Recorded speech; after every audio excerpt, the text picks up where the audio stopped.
గంభీరములు దేవా నీ తలంపులు నీ కార్యములు నీ తలంపులు నీ కార్యములు ఎంత గంభీరములు దేవా అల్పుడనైనా నన్ను నీవు దర్శించుటకు ఏ పాటి వాడను అల్పుడనైనా నన్ను నీవు దర్శించుటకు ఏ పాటి వాడను వేల్పులలో నిన్ను పోలిన దేవుడు వేల్పులలో నిన్ను పోలిన దేవుడు లేనేలేనుమా యెహోవా లేనేలేనుమా యెహోవా ఎంత గంభీరములు దేవా నీ తలంపులు నీ కార్యములు నీ తలంపులు నీ కార్యములు. హల్లెలూయా. అందరికి సంతోషం, దేవుని స్తోత్రం. నాకైతే చాలా సంతోషం. ముఖ్యంగా మరి ఈ దేవుడు చేసిన కార్యాలు నా జీవితంలో వివరించడానికి ఇలాంటి అవకాశం చాలామందికి ఇలాంటి తలంపు వస్తుందో లేదో నాకు తెలియదు. చాలామంది మరి బయోగ్రఫీస్ రాస్తారు, ఆటోబయోగ్రఫీస్ రాస్తారు. వారు మరణించిన తర్వాత వాళ్ళ పుస్తకాలు చదువుకుంటారేమో, దీవింపబడతారు. కానీ మరి నా కాలంలోనే నేను సజీవంగా మీ మధ్యలో ప్రత్యక్షమై సజీవంగా మరి దేవుడు నాకు చూపిన కృపలను, నన్ను నడిపించిన విధానాన్ని మీకు తెలియజేయడానికి దేవుడు ఇలాంటి తలంపు ఇచ్చినందుకు నా చేతులెత్తి దేవుని స్తుతిస్తున్నాను. హల్లెలూయా. మీరు వినడానికి వచ్చినందుకు కూడా నేను దేవునికి వందనాలు తెలియజేస్తున్నాను. అందరూ రాలేరు ఇలాంటి కార్యక్రమానికి, దేవుడు పిలుచుకుంటేనే వస్తారు. God should inspire them to come and listen because God will keep the desire in their hearts. అవును, వారికి అలాంటి ఆశ రావాలి, అవును మేము వినాలి, మనం నేర్చుకోవాలని. అంటే ఇది గొప్ప పరిచర్య, యునైటెడ్ పీపుల్స్ ఫెలోషిప్ దేవుడు అనుగ్రహించినాడు, ఇంతవరకు నడిపించినాడు. దేవునికి వందనాలు. జూన్ 18వ తారీఖు 1992లో మరి నాకు గొప్ప దర్శనం కలిగింది. ఆ దర్శనం ఏంటంటే చాలా జనాన్ని నేను చూసినాను. అంటే I have seen many people. ఒక సముద్రం లాంటి జనం. మరి దాంట్లో నేను మధ్యలో నిలబడి నా చేతిలో పరిశుద్ధ గ్రంథం ఉంది. అప్పటి వరకు నేను ఎప్పుడు కూడా మరి ఇలాంటి పెద్ద బైబిల్ పట్టుకోవడం కానీ, బైబిల్ చదవడం కానీ, ఈ బైబిల్ను ప్రేమించడం కానీ చేయలేదు. అన్ని పుస్తకాలు చదివేదాన్ని కానీ బైబిల్ మాత్రమే చదవలేదు. అంటే ఎప్పుడు వినేది ఇంట్లో మా నాన్నగారు బైబిల్ పట్టుకొని ఇలా వైట్ బట్టలు వేసుకొని బయటికి హౌస్ విజిటింగ్ అని వెళ్ళడం, అది నాకు దృశ్యం ఎప్పుడు చూస్తుండేదాన్ని. అమ్మ ఉదయం లేసి బైబిల్ చదవడం చూసేదాన్ని. నా సహోదరి కూడా చాలా దైవభయం గలవారు, వారు బైబిల్ చదివి.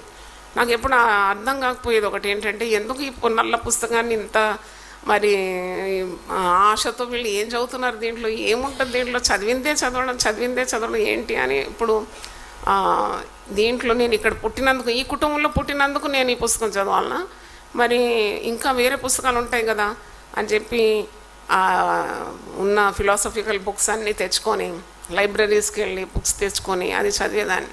ముఖ్యంగా రామకృష్ణ పరమహంస, వివేకానంద, ఇలాంటి గొప్పవారు, Mahatma Gandhi, my experiments with truth అని ఇలాంటి పుస్తకాలు. అలాగే ఖురాన్ కూడా ఇంగ్లీష్లో తెచ్చుకొని చదివినాను. రామాయణ మహాభారత కూడా ఇంగ్లీష్లో తెచ్చుకొని చదివాను. అంటే బైబిల్ మాత్రమే చదవలేదు. అదేంటో చూడండి. అప్పుడు మరి నా తల్లి చాలా కన్నీరు గార్చింది. ఒకసారి ఉదయం 4 గంటలకు లేచి నేను చదువుతున్నాను. 4 గంటలకు లేవడం మా ఇంట్లో అలవాటు అనమాట. మా తల్లి చాలా స్ట్రిక్ట్గా ఉండేది. పిల్లలు ఉదయం లేవాలి, తొందర పండుకోవాలి. అది మా ఇంట్లో క్రమం ఏంటంటే 6 o'clock వెళ్ళా వంట అయిపోయేది మా ఇంట్లో. మా అమ్మ చాలా చురుకైన స్త్రీ. ఈ దినాల్లో చూసినప్పుడు స్త్రీలు రాత్రి 11 గంటలకు కూడా పొయ్యి ముట్టించి వండుతూ ఉంటారు. పక్కన వాళ్ళకి నిద్ర రాకుండా వీళ్ళు తాలింపుల శబ్దము, ఆ వాసన ఇదంతా. అంటే అలాంటి ఎప్పుడు నా తల్లి చేయడం నేను చూడలేదు. ఈ మాట్లాడుతుంటే స్త్రీలు కూడా నేర్చుకోండి పద్ధతులు. ఎలాగో దేవుడు ఊరికే ఒకరిని ఆశీర్వదించడు. Definitely there will be hard work behind. అంటే మనము కలిగిన సామర్థ్యాన్ని చక్కగా వాడినప్పుడే దేవుడు మనల్ని వాడుకుంటాడు. ఊరికే ఒకరిని పిలుచుకొని నిలబెట్టి వాడుకున్నాడంటే అది అసత్యం.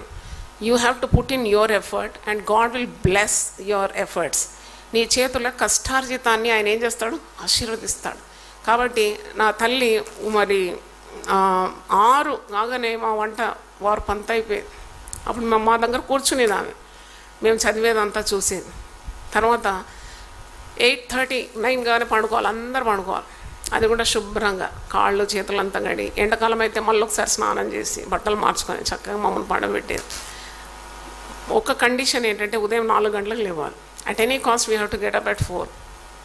నాకు అనిపిస్తుంది ఈ ఉదయకాల శిల్వ ధ్యానాలు, ఉదయకాల ప్రార్థనలు ఇవన్నిటికీ కారణము మరి రేచలమ్మ గారు నాలో ఇన్స్టిల్ చేసిన డిసిప్లిన్ అనమాట. అంటే ఆమె ఇలాగ ఉదయము లేవడం ద్వారా చాలా ఆశీర్వాదాలని మాకు చిన్నతనంలోనే ఒగ్గుతో నేర్పిన పాఠం అనమాట. అంటే ఉదయం 4 కాగానే మేము లేసేది ఆటోమేటిక్. లేవకుండా మా ఇంట్లో పెద్ద ఒక బెత్తం ఉండేది, కేన్ స్టిక్ అంటారు కదా, అది ఇంకా పడుకొని ఉంటే ఒకటి పడేది, తప్పకుండా పడేది అనమాట. కాళ్ళ మీద పడేది, ఎక్కడ కొట్టేది మా అమ్మ, జస్ట్ కాళ్ళ మీద ఒకటి సట్టున పడేది. అప్పుడు ఇవ్వాలి వెంటనే లేచి మరి ముఖం కడుక్కొని ఒక కుటుంబ ప్రార్థన ఉండేది మా ఇంట్లో. అది నాకు చాలా మరి it's really powerful is the family prayer అని నేను చెప్పగలను. ఎందుకంటే we use to pray with family, my father, mother, తర్వాత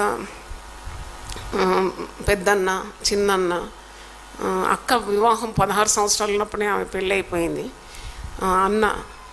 అన్నలు 2, తర్వాత తమ్ముడు. అయితే I was the late comer అనమాట. వీళ్ళందరూ కూర్చొని పాటలు పాడిన తర్వాత మెల్లగా మరి అక్కడ కూర్చోకుంటే నాన్నగారు యాక్షన్ తీసుకుంటాడు. అమ్మ చాలా గారాబంగా పెంచింది, కానీ మా నాన్నగారు అంటే నాకు చాలా భయం అనిపించేది. చూపులు చాలా షార్ప్ ఉండేది మా డాడీ. నేను ఒకవేళ ఫ్యామిలీ ప్రేయర్లో కూర్చోకుంటే ఏం లేదు, ఒక్కసారి ఇట్లా చూసేది అంతే. చూస్తేనే ఆ చూపులు, ఎందుకంటే నీతిమంతుల చూపులు కూడా చాలా పదునుగా ఉంటుందని నేను తెలుసుకున్నాను. ఒక్క చూపుతో నాకు అంత అర్థమైపోయింది what is all going on in his mind. కాబట్టి అది భయపడి నేను కూడా మెల్లగా వచ్చి అమ్మ దగ్గర కూర్చునేది ఫ్యామిలీ ప్రేయర్కు. అప్పుడు అమ్మ ప్రార్థన చేస్తుంది. అమ్మ ప్రేయర్ ఎలా ఉంటుందంటే చాలా బలంగా ఉంటుంది. ఒక్కొక్కరి కొరకు ఆమె పేరు పెట్టి ప్రార్థన చేస్తుంది. ఆ ప్రార్థనలోనే మాకంతా చాలా used to be feeling very positivity అనమాట. అంటే ఆ దినమంతటి కొరకు positive vibrations we use to feel because mother's prayer was very strong. తర్వాత ఒక చిన్న ప్రార్థన నాన్నగారు ఎప్పుడు దీర్ఘంగా చేయరు ప్రార్థన, చిన్న ప్రార్థన చేసేది, ఆశీర్వాదం ఇచ్చి ముగించేది. అప్పుడు ఒకరోజు ఇలా ఉదయం లేచినారు అందరూ ప్రార్థనకు. నేనేం చేసినానంటే అందరు ప్రార్థనకు సిద్ధమవుతారు ఫ్యామిలీ ప్రేయర్ అని. నేనేమో లేచి ఒక టేబుల్ ల్యాంప్ ఉండేది, మా దగ్గర టేబుల్ ఉండేది నాకు చదువుకోవడానికి. దాంట్లో వివేకానంద ఫిలాసఫీ చదువుతున్నాను అనమాట. అప్పుడు నా ఏజ్ ఒక 15-16 ఇయర్స్ ఉంటుంది. అది బుక్స్ చాలా సీరియస్గా చదువుతున్నాను. కానీ అది ఎవరన్నా ఆ బొమ్మలు, వివేకానంద పిక్చర్స్ ఇవన్నీ చూస్తే అమ్మ కోపం వస్తుందని చెప్పి నేను ఇట్లా బుక్ అడ్డం పెట్టుకొని అది చదువుతూ ఉన్నాను. అయితే వెనుక నుండి అమ్మ వచ్చింది. అమ్మ చాలా తెలివైంది కదా, రేచలమ్మ గురించి ఎప్పుడు చెప్తుంటాను. వెనుక నుండి వచ్చింది. ఏంటి బుక్ అని తీస్తే అంత పటాలు ఉన్నాయి, అందరు ఫిలాసఫర్స్ది పటం. అయితే మళ్ళీ తర్వాత నా బుక్స్ మీద అంత నావెల్స్ బాగా చదివేదాన్ని. కాలేజీలో ఉన్నప్పుడైతే నావెల్స్ అంటే ఇక పిచ్చి అనమాట. ఆ పుస్తకాలన్నీ చదువు అవన్నీ ఉన్నాయి. ఇవన్నీ పుస్తకాలు అమ్మ నేరుగా తీసి మా నాన్నగారి ముందు పెట్టింది. అయితే మా నాన్నగారికి చూసి ఏం పుస్తకాలు అమ్మాయి చదివేది, ఎందుకంటే మా నాన్నగారికి బైబిల్ తప్ప ఇంకో పుస్తకం తెలియదు. అయితే ఏం పుస్తకాలు చదువుతుంది ఈమె, అది మా అన్నల్ని ఇద్దరిని పిలిచినాడు. ఏంటి వాట్ ఈస్ షీ రీడింగ్ అంటే, చూడనా ఇది ఫిలాసఫర్ బుక్స్ చదువుతుంది, ఇంకా మిల్స్ అండ్ మూన్ అది లవ్ స్టోరీస్ది ఆ బుక్స్ చదువుతుంది, ఈమె ఈ బుక్స్ చదువుతుంది, ఈ బుక్స్ చదువుతుంది. అయితే మా నాన్నగారు ఏమనలేదు, చాలా సైలెంట్గా ఉన్నాడు. ఆ సైలెన్స్ ఇంకా భయం అవుతుంది అనమాట, మన నాన్నగారు సైలెన్స్. అయితే మా అన్న సెకండ్ అన్న డానియల్ నాకు చాలా కోపం వచ్చింది, నన్ను ఫైర్ చేస్తా ఉన్నాడు. మా పెద్దన్న మాత్రం ఏమనలేదన్నమాట, ఏమనకుండా, ఎందుకంటే చాలా ప్రేమ నేనంటే అప్పటి నుండి ఇప్పటిదాకా కూడా. ఎందుకో నన్ను చాలా రెస్పెక్ట్ చేస్తాడు, నాకు తెలియదు. He respects me like anything, he loves me so much. ఓ చెల్లెను మరి చాలా, మరి అక్క మీద అంత మమకారం నేను ఎప్పుడు చూడలేదు. నన్నంటే చాలా ప్రెషియస్గా చూసేది అన్న అబ్రాహ్మణ్. అయితే మా రెండో అన్న కోపం చేస్తుంటే ఇట్లా అన్నాడు, ఏం కోపం చేయకు. తర్వాత ఆ పుస్తకాలన్నీ తీసి కాల్చేయమని చెప్పినాడు నాన్నగారు. అది ఎందుకు ఇంత టఫ్ యాక్షన్ తీసుకున్నాడు? ఆ పుస్తకాలన్నీ తీసుకుపోయి అగ్గు పెట్టిన, అందరూ కాలిపోయాయి. నువ్వు బైబిల్ చదివితే చాలు, ఇంకే పుస్తకాలు ఇక్కడ వీలు కాదు. మేము కేరళ దేశాన్ని వదిలిపెట్టి వచ్చినాం ఇక్కడ సువార్త సేవ చేయడానికి. నీవు దారి తప్పకూడదు, ఈ పుస్తకాలు అయితే నీ మనసు అంతా మారిపోతుంది, నువ్వు బైబిల్ తప్ప ఇంకో పుస్తకం చదవకూడదని ఆర్డర్ పాస్ చేసినారు. అప్పుడు కూడా నాకు చాలా రోషం. అంటే నన్ను బలవంత పెట్టి ఏ కార్యం ఎవరు చేయలేరు, అప్పుడు చేయలేరు, ఇప్పుడు చేయలేరు. నా స్వభావం అది. మంచిగా చెప్తే వింటాను, కానీ ఇలాంటి పనులు చేస్తే అస్సలే నేను తలవగాను. ఇంకా మొండిగా మారిపోయినాను, చాలా మొండితనం ఉండేది. అప్పుడు అన్న అబ్రామ్ పాస్టర్ నన్ను పక్కన పిలిచి అన్నాడు, జాయ్ నువ్వు తల్లిదండ్రులు చెప్పినట్టు వినాలి, అప్పుడే నీకు ఆశీర్వాదం. తర్వాత నువ్వు మారిపోతావు జాయ్, నువ్వు మారిపోతావు, ఎందుకంటే నేను నీ కొరకు రోజు ప్రార్థన చేస్తున్నా అన్నాడు. దేవుని స్తోత్రం. I'm praying for you everyday, తప్పకుండా మారిపోతావు. అయితే నేను అన్నాను, నువ్వు ఎంత ప్రార్థన చేసినా నేను మాత్రం మారను అన్నాను. తర్వాత ఇలాగూ మరి పాస్టర్ అబ్రామ్ గారి గురించి చెప్పాలంటే, I was continuing like very stubborn nature ఉన్నప్పుడు. వివాహం అయిన రోజు, అంటే చెరియన్ గారితో వివాహం అయిన రోజు, పెళ్ళి డ్రెస్లోనే ఉన్నాను, పెళ్ళి వస్త్రాల్లోనే ఉన్నాను. అప్పుడు నాకు చాలా ఇష్టం ఏంటంటే బంగారం. వీళ్ళేమో బంగారం అస్సలేరు, వీళ్ళకి అస్సలు మతి పనిచేయదేమో, ఎందుకు లోకమంతా బంగారం వేస్తే వీళ్ళు ఎందుకు ఇట్లుంటారని నాకు ఒక ప్రశ్న అన్నమాట. అయితే నేను ఎవరిని పెళ్లి చేసుకుంటానంటే, ఎవరి దగ్గర అయితే బంగారం ఉందో వాళ్ళని పెళ్లి చేసుకుంటాను అనుకున్నాను. He should be a rich man and he should have make me wear so much of ornaments. That was my Dzire. నేను కోరినట్టే మరి మంచి సంపన్న కుటుంబం చెరియాన్ గారిది. బిజినెస్, వాళ్ళ వ్యాపారం అనమాట. ఏంటి, పోక, కొబ్బరి తోట, మరి ఇంకా రబ్బర్ ప్లాంటేషన్స్, టీక్ ప్లాంటేషన్స్, ఇవన్నీ ఉన్నాయన్నమాట వాళ్ళకంటే. అటువంటి కుటుంబం నుండి, ఎందుకంటే అసలు యాక్చువల్లీ పొసగదు. మనదేమో దైవ భయం గల కుటుంబం, వీళ్ళదేమో కేవలం మెటీరియల్ అనమాట. ఈ మెటీరియల్ స్పిరిచువల్ కుటుంబం నుండి నేను వచ్చినాను, కానీ నాకు స్పిరిచువాలిటీ లేదు. అందుకే నేను ఇస్తున్నానేమో మరి ఈ 28 ప్రపోజల్స్లో ఈ ప్రపోజల్ ఓకే అని చెప్పాను.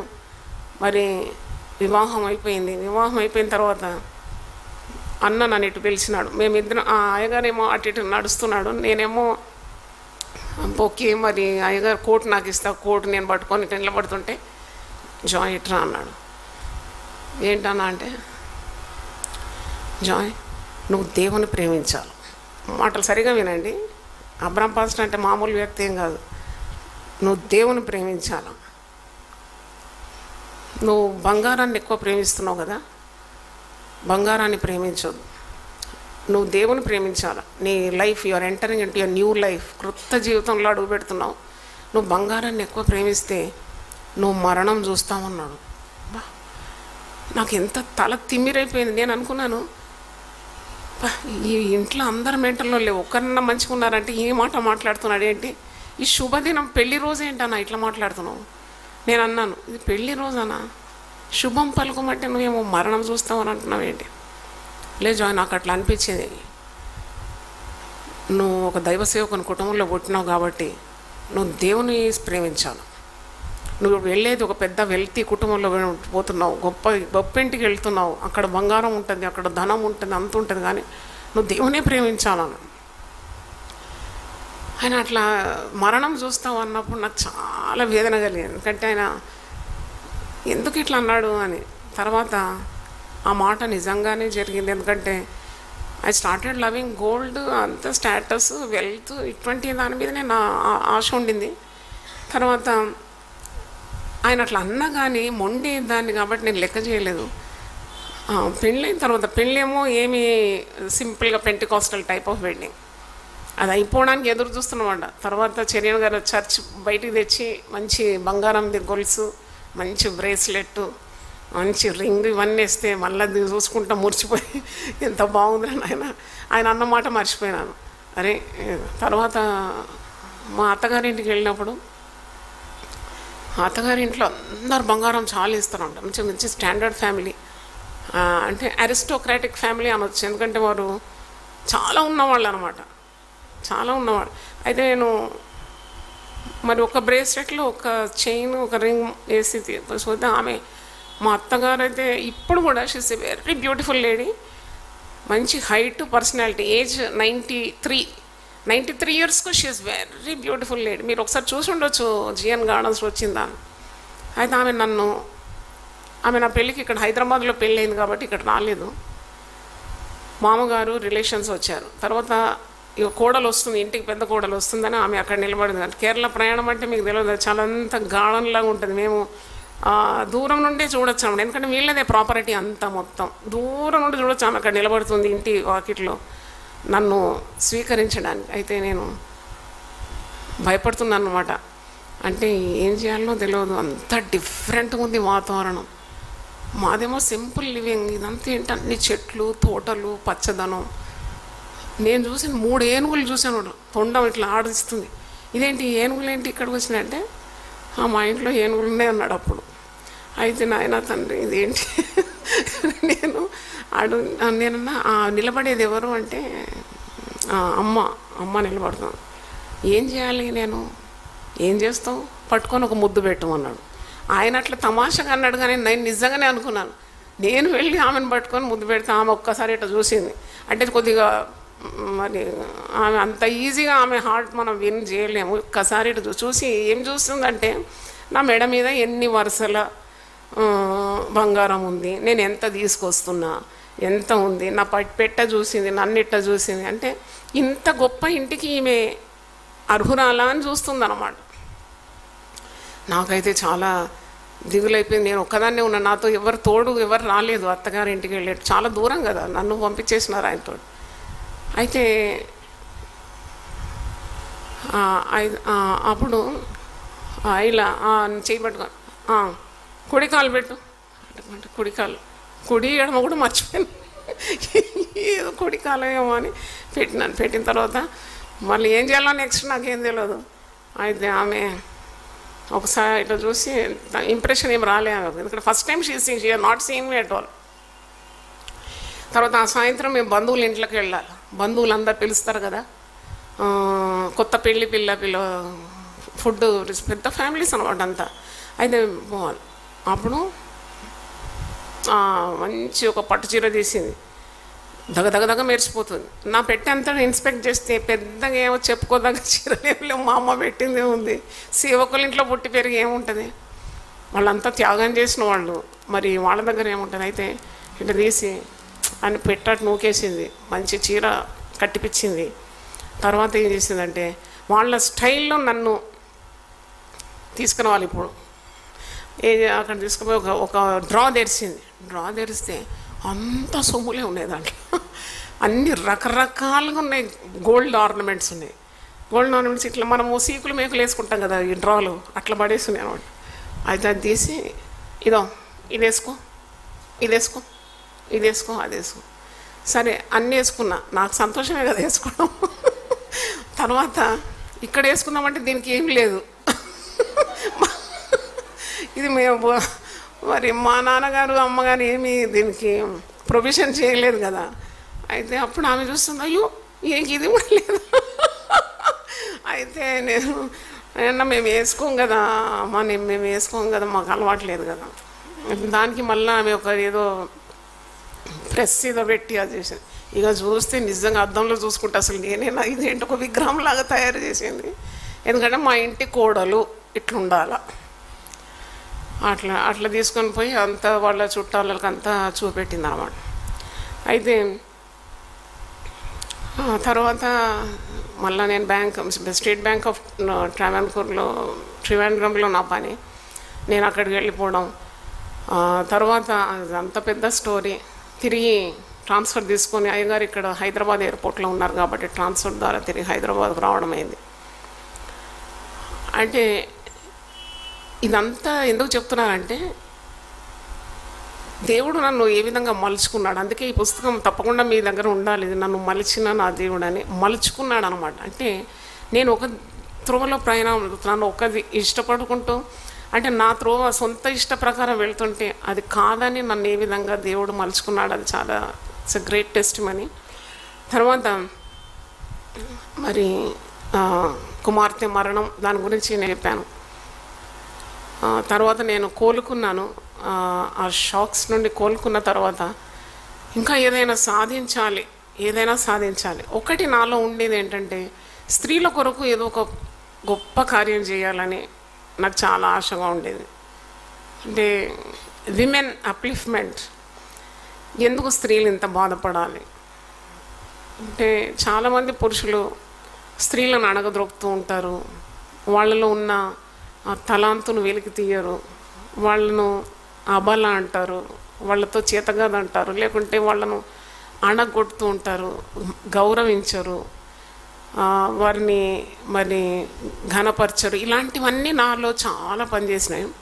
అప్పుడు నేను అనుకునేదాన్ని యంగర్ డేస్లో ఏదైనా ఒకటి సాధించాలంటే స్త్రీలను ఉద్దేశించి ఏదో గొప్ప సంఘటన స్టార్ట్ చేయాలి, ప్రతి స్త్రీ ఆదరణ పొందాలి అలాంటి ఆ సంఘటన ద్వారా అని ఒకటి that something was egging in my brain. నా మనసులో అది బాగా మెదులుతూ ఉండేది. అయితే మరి అలా చేయాలంటే నాకు డబ్బు కావాలి కదా. డబ్బు కావాలంటే నేనేం చేయాలి? నేను బాగా ఉన్నతమైన స్థాయికి వెళ్ళిపోవాలి. బ్యాంక్లో మేనేజింగ్ డైరెక్టర్ కావాలి. నా గురి ఏముండిందంటే ఎండి కావాలి, ఎండిఐ రిటైర్ కావాలి నేను. అంటే ద టాప్ మోస్ట్ పీకెస్ట్ అనమాట. అలాగూ నేను ఆశపడినాను. అయితే మరి అలా కావాలంటే ఈజీ కాదు, చాలా పరీక్షలు ఉంటాయి. బ్యాంక్ మేనేజర్స్ ఇక్కడ ఉన్నారు కదా, మంచి హైలీ ప్లేస్డ్ బ్యాంక్ మేనేజర్స్ ఇప్పుడు ఉన్నారు మన మధ్యలో. It's not very easy to achieve a highest post. ఏంటంటే you have to pass so many exams, then attend so many interviews, right exams. అయితే నేను అవి సాధించి అంటే మరి అప్పుడు వివాహమై చిన్న పిల్లలు ఉన్నారు. ఆయన పట్టుదల ఎక్కువ అన్నమాట.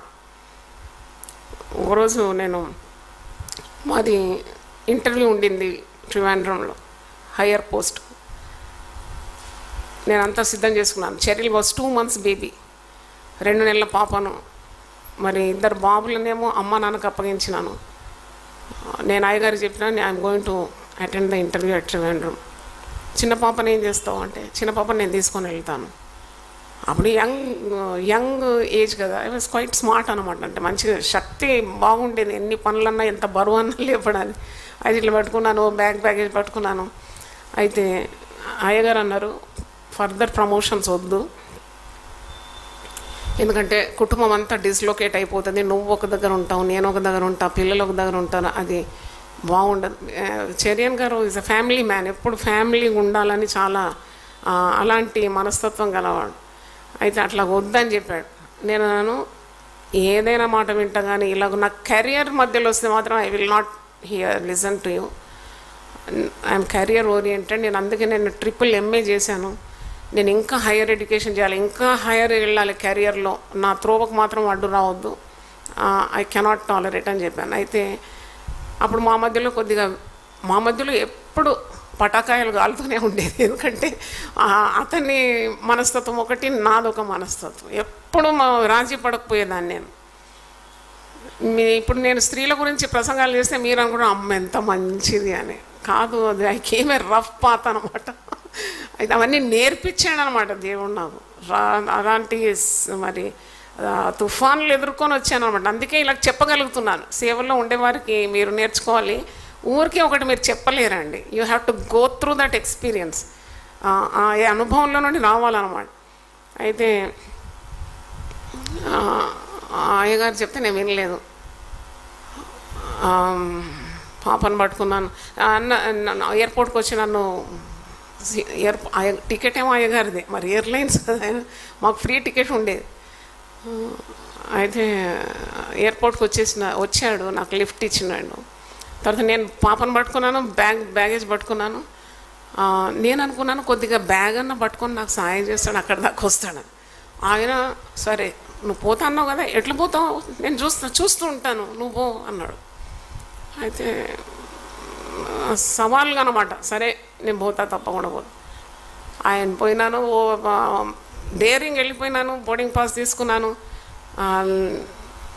అప్పుడే పాప చేతిలో ఉంది, ఇవన్నీ బ్యాగేజ్ ఉంది, నా సూట్ కేసు మిస్ అయిపోయింది.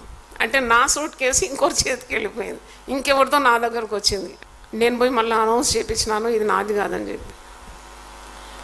అయితే ఆఖరికి ఒక 10-15 మినిట్స్ అయిన తర్వాత నా సూట్ కేసు నాకు వచ్చింది. వచ్చి నాకు సంతోషంగా బాగా చెప్పినాను, ఎక్కిపోయాను. ఫ్లైట్ ఎక్కిన తర్వాత ఒంటరిగా చిన్న పాప అన్నీ పట్టుకుని ఉన్నాను. అప్పుడు ఆ ఫ్లైట్ ఎక్కిన తర్వాత ఒక లేడీ పైలట్ ఉంది దాంట్లో. అప్పుడు మనసులో అనుకుంటున్నాను, చూడు లేడీ పైలట్స్ కూడా ఉన్నారు, అసలు ఆ స్త్రీలు సాధించండి ఏముంటుంది. ఇప్పుడు ఈమె నడిపిస్తే నేను వెళ్ళాలి, అది 2 గంటలు నిజండి 1 అవర్ పైగా అవుతుంది ప్రయాణం ఎయిర్లో. దానికి తోడు ఆ వాతావరణం అంతా వర్షం వచ్చే క్లౌడీ అనమాట. నాకు అనుభవం లేదు అట్లా వెళ్ళడం, ఎప్పుడు అయ్యగారితోనే వెళ్తాను అన్నమాట. ఇప్పుడు ఒంటరిగా వెళ్ళడం ఒకటేసారి వెళ్ళాను. అయితే ఎయిర్ పాకెట్స్ వచ్చేసినాయి. ఎయిర్ పాకెట్స్ అంటే ఏమవుతుందంటే ఆ ఫ్లైట్ ఏరోప్లేన్ టాప్న కింద పడినట్టు అవుతుంది. అందరు గట్టిగా అరుస్తున్నారు అనమాట, వాళ్ళ దేవుళ్ళ పేర్లు పిలుస్తారు, చచ్చిపోయిన అనుకుంటారు. అయితే అది ఎప్పుడు నాకు అనుభవం లేదు. అలాగూ పడిపోతుంది, లేస్తుంది, పడిపోతుంది. Very rough weather.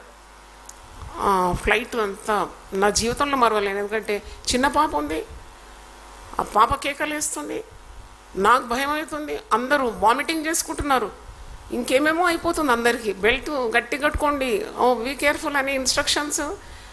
ఇదేంటబ్బా అనుకున్నాను. ఇప్పుడు నాకు తెలుసు అది ఎందుకు అట్లా అయిందంటే, యోనాను ఎక్కడ పోమన్నాడు దేవుడు, నేను పోమంటే ఈయన ఎక్కడ పోతున్నాడు, అట్టాగే నేను వెళ్తున్నాను అనమాట. దేవుని ప్రణాళిక నా పట్ల వేరుగుంది, ఇది సొంత ప్రణాళిక అనమాట. నేను వెళ్తుంటే ఆఖరికి ఎంత కష్టమైందంటే అందరూ కేకలు వేయడమే. ఆ ప్రయాణం మొత్తం 1 అవర్ 20 మినిట్స్ డిలే అయిపోయింది చాలా. యాక్చువల్లీ 50 మినిట్స్లో వెళ్ళిపోవాలి కేరళ. 50 and 50 బ్రేక్ జర్నీ ఇవన్నీ కూడా, కానీ చాలా డిలే అయిపోయింది. చిన్న పాప ఏడుస్తూ ఉంది, నాకు చాలా టైర్డ్ అయిపోయినాను. ట్రివాండ్రం దిగినాక బ్రతికి బయటపడ్డ కదా అనుకున్నాను. అక్కడ అక్క కుమారులు వచ్చి నన్ను స్వీకరించినారు, తీసుకుపోయినారు అక్క ఇంటికి. చాలా ఆలోచించిన అనమాట, ఏంటిది నాది మరి శుభప్రదంగా రాలేదు కదా. ఒక కార్యానికి దీవించి పంపాలి ఎవరన్నా. అప్పుడు మళ్ళీ అయ్యగారికి ఫోన్ చేసినాను, అసలు నువ్వు నన్ను బ్లెస్ చేసి మంచిగా సంతోషంగా పంపాలి, కానీ ఎందుకు ఇట్లా గునుకుతూ సనుగుతూ పంపాము, నా మరి చనిపోయి బ్రతికిన మేమిద్దరం అట్లా ఇట్లా.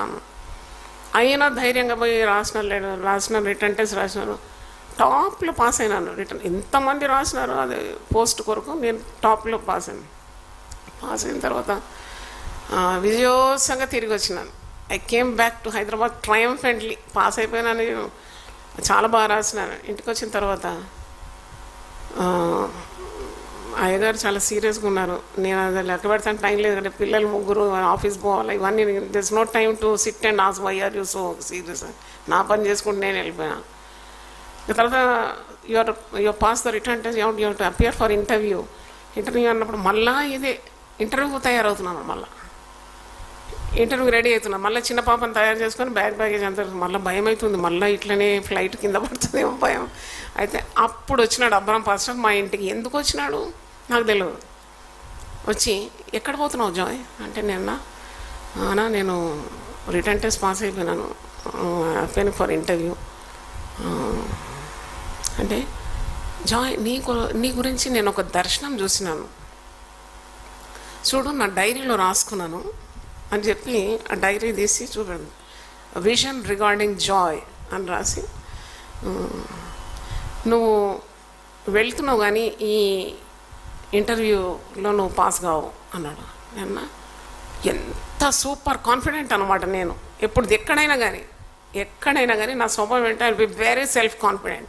ఏంటో అది ఇన్బోర్న్ నేచర్. అది నేను ఇట్లా టిమిడ్గా దొరుకుతుందా దొరకదు అట్లా కాదు, దొరికింది అది నాకే దొరుకుతుంది, ఇంకెవరు దొరుకుతుంది అన్నట్టే వెళ్ళేదాన్ని ప్రతిదాన్ని. అయితే this is not God's will, ఇది దేవుని చిత్తము కాదు. నేనన్నా నువ్వేమో అప్పుడు అన్న MM3 క్యాడర్లో మేనేజర్ అయినా, నేనన్నా నువ్వేమో అంత సీనియర్ మేనేజర్ అయినావు, నేను అలాంటి పోస్టుకు రావడం నీకు ఇష్టం లేదా? నేను అన్నీ రివర్స్ అనమాట. అంటే నేను మరి నీ ఎంత స్థాయికి రాకూడదని నువ్వు అనుకుంటున్నావా? నేను అంగీకరించాను. I don't believe your vision. And cause Joy, God has better plans for you. నీ కొరకు దేవుడు ఇంకా గొప్ప ఉద్దేశం కలిగి ఉన్నాడంటే ఇంకా ఏమో గొప్ప ఉద్దేశం అనా అని చెప్పేసి నేను ఇవన్నీ నమ్మనని చెప్పేసి వెళ్తుంటే, ఆగు నేను నీకు ఒక గిఫ్ట్ తెచ్చిన అన్నాడు. ఏం గిఫ్ట్ తెస్తావు నువ్వు?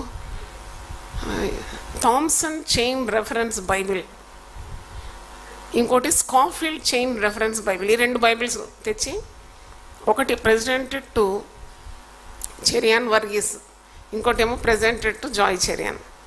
ఈ 2 ప్రార్థన చేశాను. అన్నా ఎంత పైసలు పెట్టినావు దీనికి అంటే నియర్లీ 4,000 సమ్ చేంజ్ అని. అన్నా ఎందుకు వేస్ట్ చేసిన డబ్బులు? ఇది తెరిచి ఎప్పుడన్నా నేను చదువుతానా? నీకేమైనా బుద్ధి ఉందా? నువ్వు పోయి ఇది ఎవరికన్నా పాస్టర్లకి నాకెందుకు వేస్ట్ చేసినావు ఇంత డబ్బులు అని చెప్పి, లేదు జాయ్ ఎప్పుడైనా అది వనుకొస్తుంది నీకు, ఎప్పుడైనా. Because word of God will not go waste. దేవుని వాక్యం ఎప్పుడు నిరర్ధకము కాదు, ఎప్పుడైనా వనుకొస్తుందని. సరే తీసి తెరవలే కూడా పెట్టేసినాను. అయితే అక్కడ పోతే అన్న చెప్పినట్టే, ఎందుకంటే అక్కడ ఇంటర్వ్యూలో మంచిగా స్టార్చ్డ్ కాటన్ శారీ కట్టుకొని ఎంత నాకంటే అందమైన ఎవరు ఉన్నారు అనుకున్నాను. మంచిగా తయారైనాను, చక్కగా తయారైపోయినా. Walking interview, so many people in the board. వాళ్ళు వచ్చి అడుగుతున్నారు అన్నమాట. See madam, we want to post you very far off from Trivandrum. Idukki district అంటే అక్కడ పోవడానికే భయపడతారు, ఎందుకంటే అది జంగిల్లా ఉంటుంది అక్కడ. We want to post you there, will you go అంటే నో అన్నాను. నా గమండి చూడండి, నో అంటారు ఎవరన్నా. Wherever you post I'm ready to go అంటారు ఇంటర్వ్యూలో. Any part in the India I'm ready to go అని అంటారు సాధారణంగా, ఎందుకంటే ఉద్యోగం రావాలి, ఆ పోస్ట్ రావాలని. నేనేమో అవుట్ ట్రైన్ అన్నాను, ఐ కెనాట్ గో అన్నాను. అంటే బ్లంట్ రిప్లై ఇచ్చినందుకు నాట్ సెలెక్టెడ్ అన్న. అన్న చెప్పినట్టే అయింది కదా. సరే తిరిగి వచ్చినాను. తిరిగి వచ్చిన తర్వాత మరి ఏంటి నాకు ఎందుకు రాలేదు, అందరికి నా కలిగికి వచ్చింది నాకు ఎందుకు రాలేదని అప్పుడు అన్న మళ్ళీ ఒకసారి నాకు ఫోన్ చేసి అన్నాడు, ఇది దేవుని చిత్తం కాదని నేను చెప్పినాను కదా, God has better plans for you, I'm praying for you అని అన్నాడు అన్న. తర్వాత మరి జరిగింది తారా మరణం. తారా మరణించినప్పుడు నేను అనుకున్నా, మరి నా పెళ్ళైన రోజు అన్న చెప్పాడు కదా, నీవు దేవుని కంటే ఎక్కువ దేన్ని ప్రేమించినా మీ ఇంట్లో ఒక మరణం జరుగుతుందని చెప్పినాడు కదా. అది నాకు గుర్తొచ్చింది అనమాట. పెళ్లి రోజు చెప్పిన మాట కదా, మరణము ఎదుర్కొంటామని. అదే తర్వాత ఇలాగ నాకు చాలా పని చేసింది అనమాట. అంటే I never use to give any weight to people's words. అంటే ఎవరేం చెప్పినా పెద్ద లెక్క పెట్టకపోయేది, కానీ నా మైండ్లో కొన్ని కార్యాలు జరిగింది. ఒకటి అమ్మ చెప్పిన మాట. అమ్మ చెప్పింది, నేను పాపతో మురిసి బ్యాంక్ నుండి వచ్చి పాపను బొమ్మలాగా ఉన్న పాప కదా, ముద్దు పెట్టి ఆడుతున్నప్పుడు అది, నువ్వు దేవుని మర్చిపోతున్నావు జాయ్, నీకు అందమైన పాప ఉందని నువ్వు చాలా గర్విస్తున్నావు, దేవుణ్ణి వదిలేస్తున్నావు. నువ్వు దేవుని కంటే దేన్ని ప్రేమించినా దేవుడు అది తొలగిస్తాడు అన్నది. ఏమిటి మాటలు ఇవన్నీ? నీ కంటికి ఇంపైన దాన్ని దేవుడు ఒక్క దెబ్బతో తొలగిస్తాడని ఎజెకియల్ గ్రంథంలో ఉంది అని అన్నది. నిన్న ఏది ఎక్కడున్నా నాకేమో అది పట్టులేదమ్మా. దేవుడు ఇచ్చిన తర్వాత అట్ట తీసుకోడు, దేవుడు మనిషి కాదు, ఇచ్చిన తర్వాత దేవుని కోపం వచ్చినప్పుడు లాక్కోవడానికి అని ఇట్లా చెప్పి నేను మరి మొండి మాటలు చెప్పాను. కానీ అమ్మ చెప్పినట్టు జరిగింది, అబ్రామ్ పాస్టర్ గారు చెప్పినట్టు జరిగింది. దాని తర్వాత మరి 7 years అంటే ఈ పెద్ద దెబ్బ జీవితంలో పరిశుద్ధ గ్రంథంలో ఉంది, దేవుడు తను ప్రేమించే వారికి వారిని శిక్షిస్తాడని కదా. శిక్షిస్తాడని ఒక దగ్గర ఉంది, గద్దిస్తాడని ఇంకో దగ్గర ఉంది.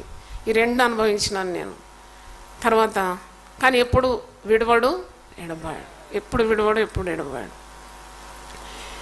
అలాగూ మరి ఈ కార్యం ద్వారా 7 సంవత్సరాలు నేను చాలా ఏడ్చాను. పాప చనిపోయాను.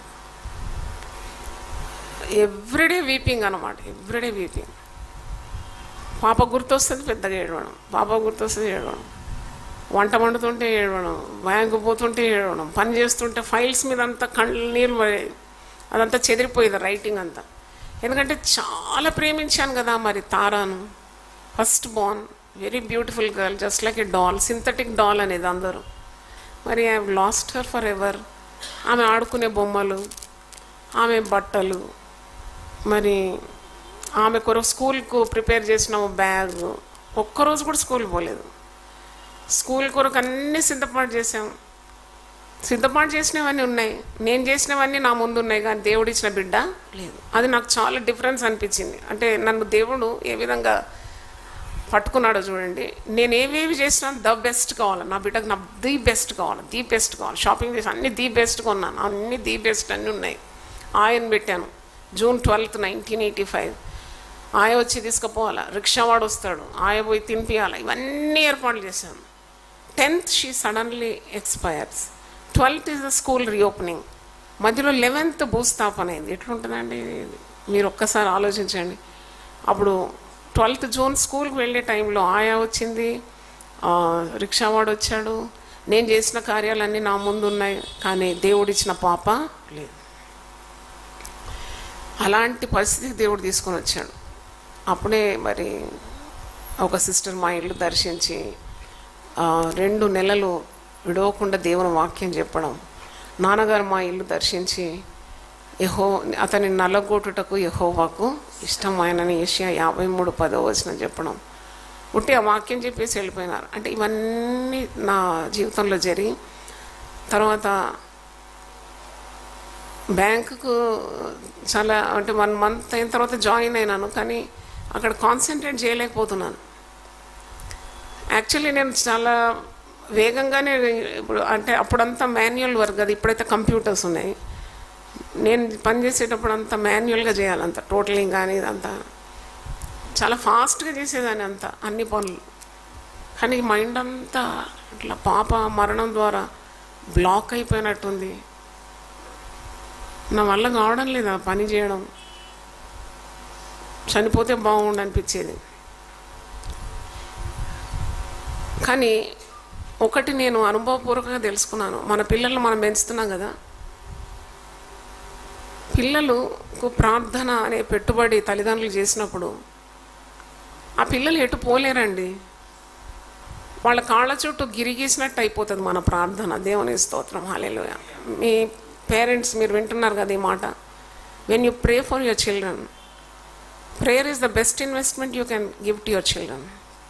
When you pray for them you are just putting a fence round them అనమాట. అది అనుభవం అయింది నాకు. ఎందుకంటే తల్లిదండ్రులు ఎప్పుడు ప్రార్థన ప్రార్థన ప్రార్థన. చస్తామని పోదామంటే చావు కాదు, చావు అది ఒక ఆటంకం వచ్చేసేది, ఏదో ఒకటి ధైర్యం చాలదు చావడానికి. చాలాసార్లు పోయినాను చావడానికి. ఏమో మళ్ళీ ఎందుకు నా తలంపులు మారిపోతుంది, మళ్ళీ తిరిగి వస్తాను. ఏదో చేయాలనుకుంటే చేయలేకపోతాను.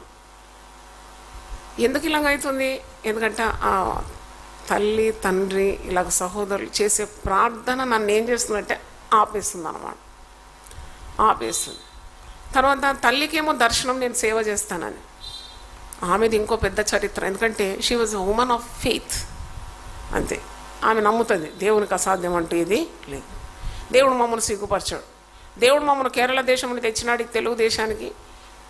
మేము ఆయనను ఘనపరిచినాం కాబట్టి ఆయన కూడా మమ్మల్ని ఏం చేస్తాడు? ఘనపరుస్తాడు. మాకు తలవంపులు రావు.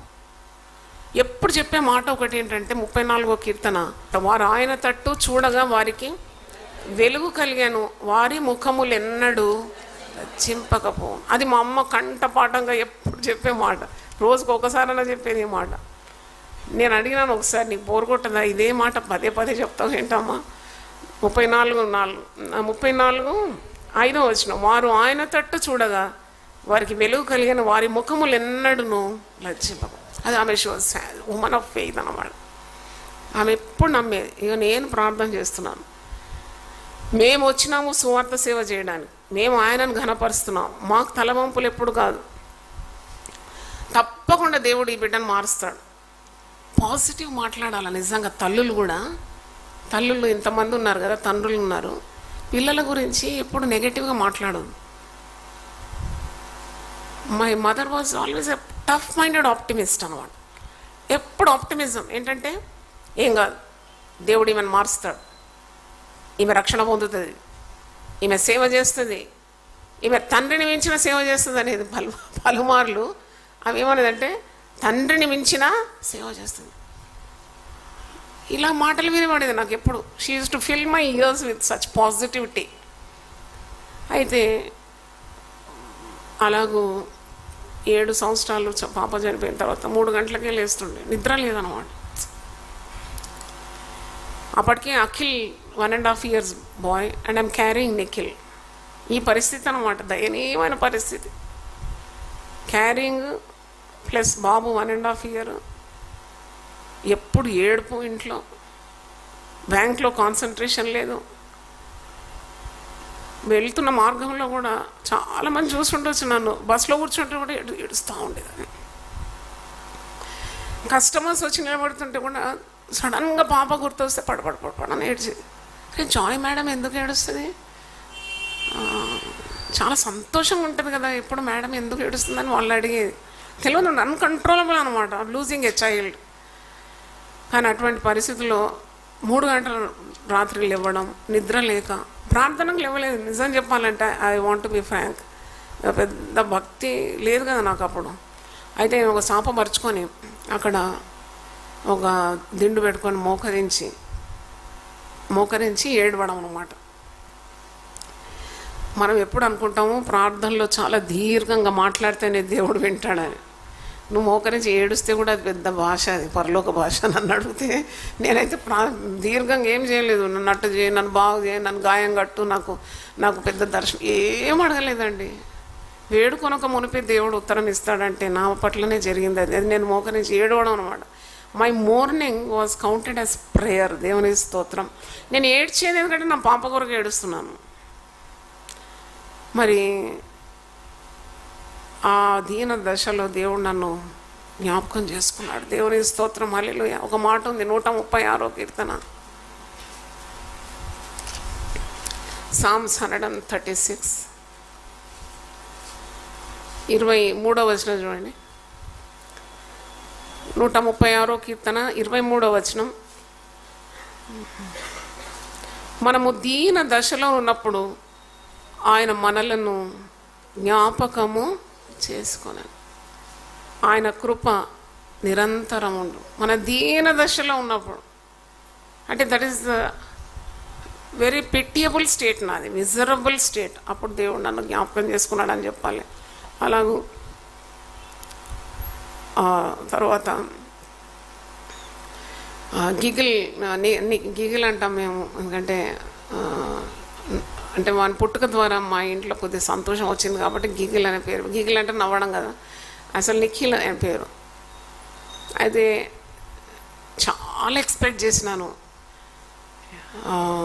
First 2 was normal deliveries, third delivery అప్పుడు ఎక్స్పెక్టింగ్ ఏంటంటే దేవుడు ఒక కుమార్తెని తీసేసినాడు కదా, ఇప్పుడు నాకు ఇంకో కుమార్తె పుడుతుంది.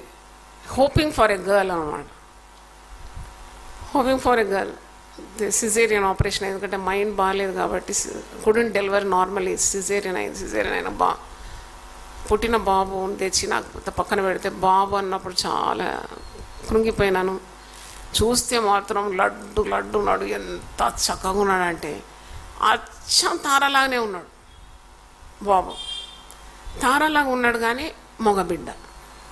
ఇప్పుడు తారాన్ని ఎట్లా చూసుకోవాలా నేను? ఇంకా పుట్టినప్పటి నుండి ఆడపిల్లల ఫ్రాక్ వేసిన నేను తారాన్ని చూసుకుంటున్నాను అనమాట. ఫేస్ అంతా తారాలాగా ఉంటుంది కాబట్టి స్పెషల్గా ఫ్రాక్స్ కుట్టి వానికి 3 ఏళ్ల వరకు కూడా ఆడపిల్ల ఫ్రాక్లు వేస్తే నాకు ఒక ఆనందం, నా పాప అనుకునేదాన్ని. తర్వాత చెర్రీలు పుట్టింది. చెర్రీలు పుట్టినప్పుడు ఆశ లేకుండా ఇట్లనే ఆడపిల్ల పుడుతుందని మళ్ళీ మగపిల్ల పుడతాడేమో అనుకున్నాను. ఆఖరికి నన్ను సిజేరియన్ టేబుల్ మెసేజ్, అది కూడా సిజేరియన్ ఆపరేషన్, ఎందుకంటే too much of emotional disturbance కదా. అప్పుడు ఐ కెన్ ఫీల్, అనెస్థీషియా తక్కువ ఇస్తారు అప్పుడు రెండో దానికి. వాళ్ళు ఆపరేట్ చేసేది కూడా I can feel in my sub conscious state. అప్పుడు పాప అని డాక్టర్స్ అందరు మాట్లాడుకుంటున్నారు.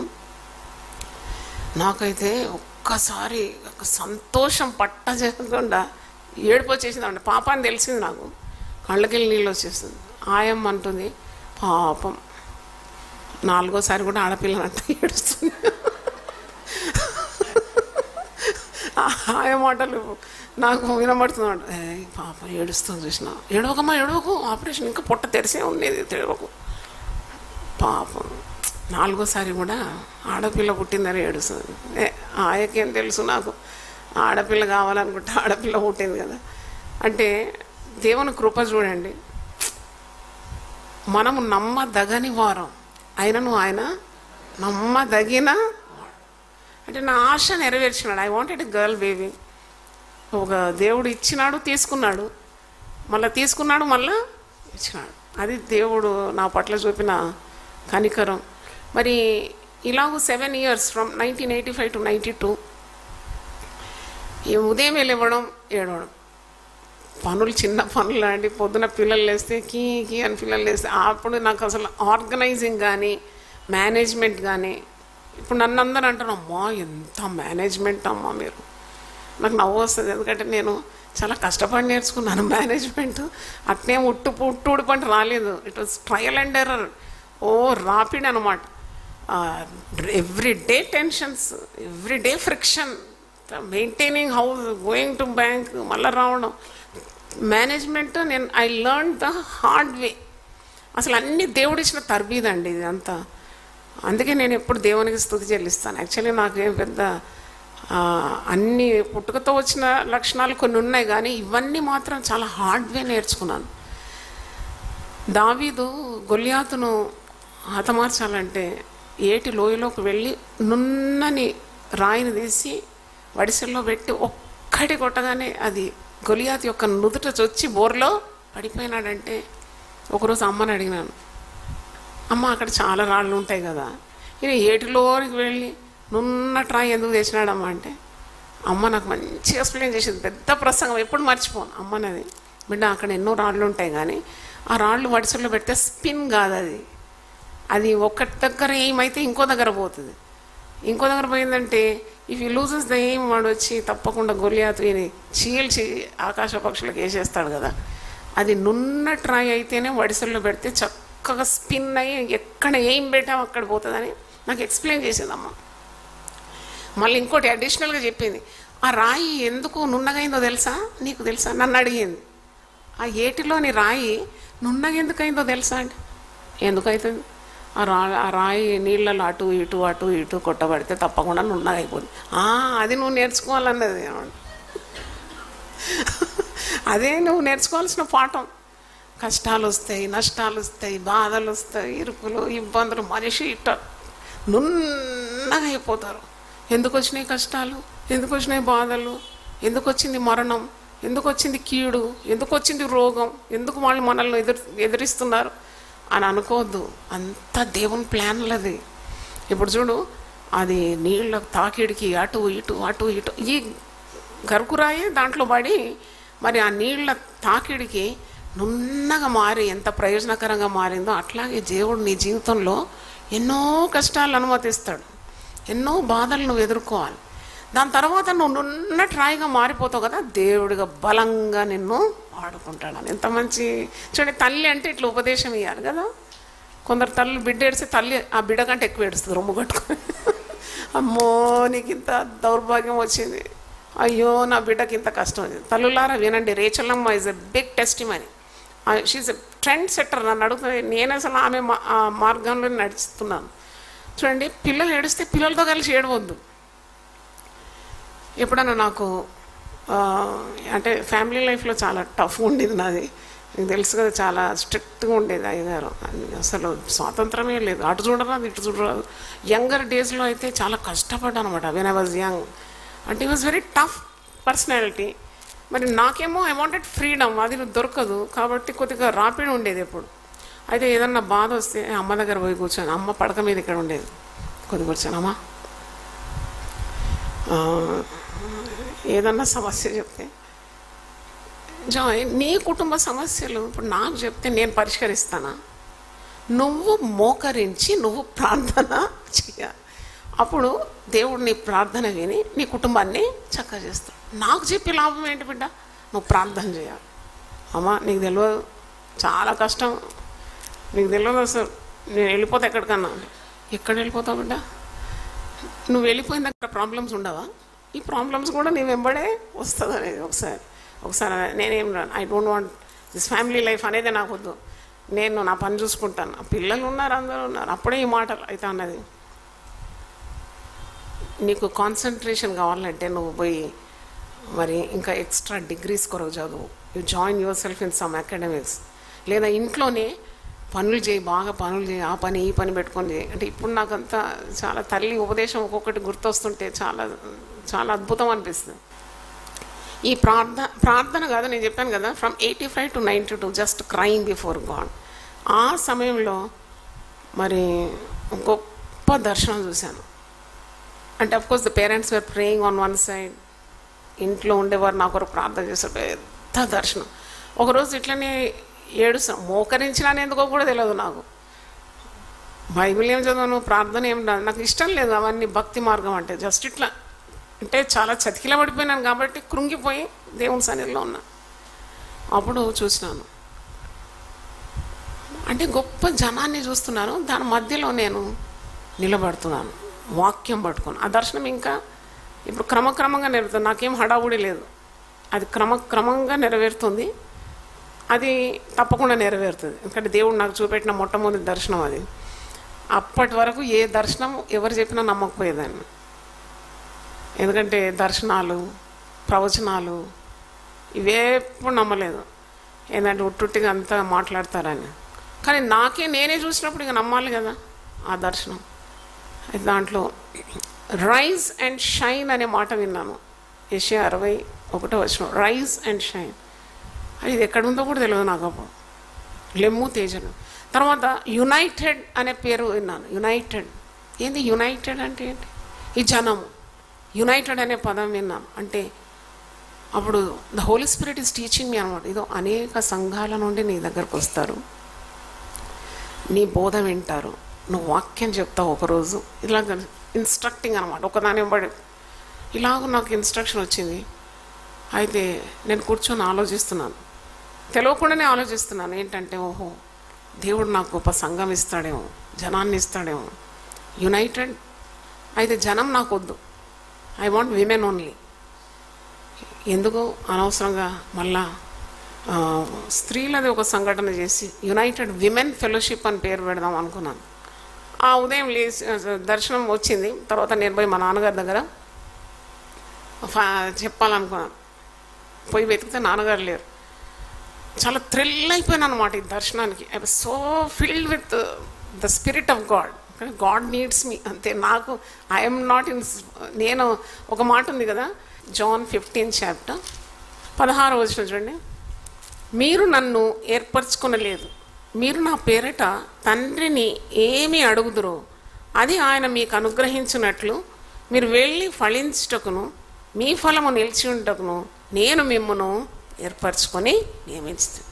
అసలు జాయ్చర్యాన్ని ఎన్నుకుందా దేవుణ్ణి? కానే కాదు, దేవుడే జాయ్చర్యాన్ని ఎన్నుకున్నాడు. దేవుని స్తోత్రం. హల్లెలూయా. నేను దేవుణ్ణి ఎన్నుకోలేదు, ఏర్పరచుకోలేదు, దేవుడే ఏర్పరచుకున్నాడు అని చెప్పడంలో సందేహం లేదు. తర్వాత నేను ఇది చెప్పాలి, ఇది ఎవరికైనా చెప్పాలి. I want to run and tell someone. ఆ రోజు బ్యాంకు పోలేదు. బ్యాంకు పోకుండా నాన్నెక్కడ వెతుకుతే నాన్నగారు లేరు అక్కడ. నేను రెడీ అయిపోయినాను, వెళ్ళిపోతున్నాను అంతే, స్ట్రీట్లో వెళ్ళిపోతున్నాను. నాన్నగారు ఎక్కడ కనబడితే చెప్పేయాలా చెప్పాను.